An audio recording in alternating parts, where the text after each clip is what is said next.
Welcome to our final video on business etiquette, where we'll be covering time management and strategies to enhance your efficiency and work-life balance.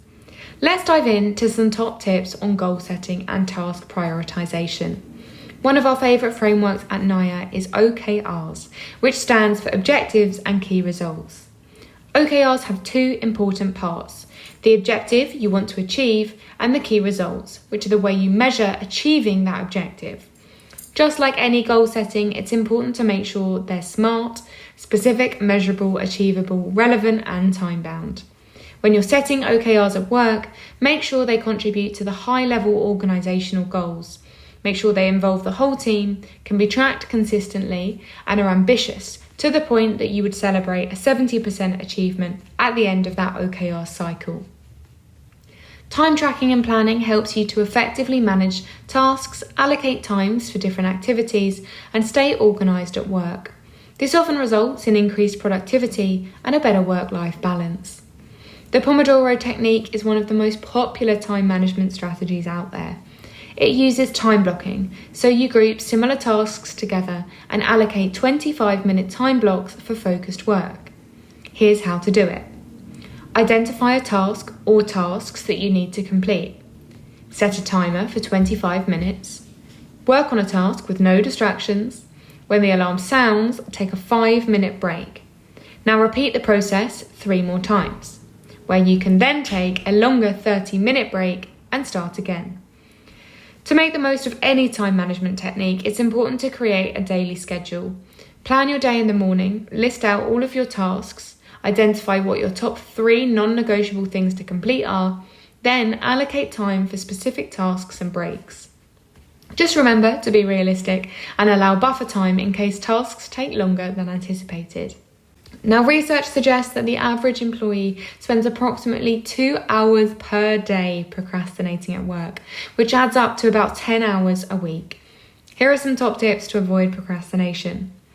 First up, recognise your own procrastination triggers. Identify the situations or thoughts that lead to procrastination, and when you're first getting started, just write them down in a list to see what catches you out the most. Use the 2-minute rule, tackle quick tasks immediately if they take less than 2 minutes, and break tasks into smaller steps if they're going to take more time. This makes big tasks seem less daunting by breaking them into smaller, more manageable parts.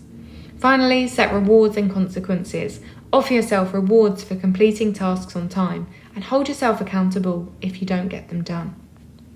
Delegating at work is so important because it allows individuals to focus on high priority tasks that align with their skills and expertise, while empowering and developing team members' capabilities.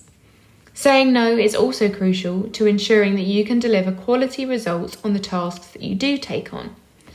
However, there's a real art to delegation. First up, you need to identify which tasks are delegable.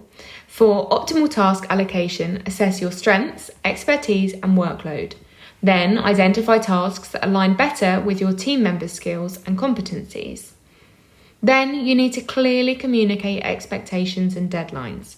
Ensure your colleague has all of the information they need to deliver the task, and ensure they're really clear what good looks like, so you won't be disappointed when seeing their output. Of course, you still need to respect other people's time. If they have too many existing commitments, don't get frustrated if they politely decline additional tasks for higher priority items. And same goes for you. Don't be afraid to say no to tasks pushed your way, especially if you're at capacity already, with tasks that contribute more directly to your business's objectives and key results. Now, it will come as no surprise that phone notifications and noisy environments are some of the biggest interruptions at work.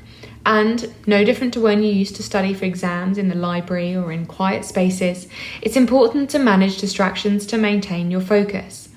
There's a lot of very small and simple changes that can make a big difference to your surroundings and resultant concentration.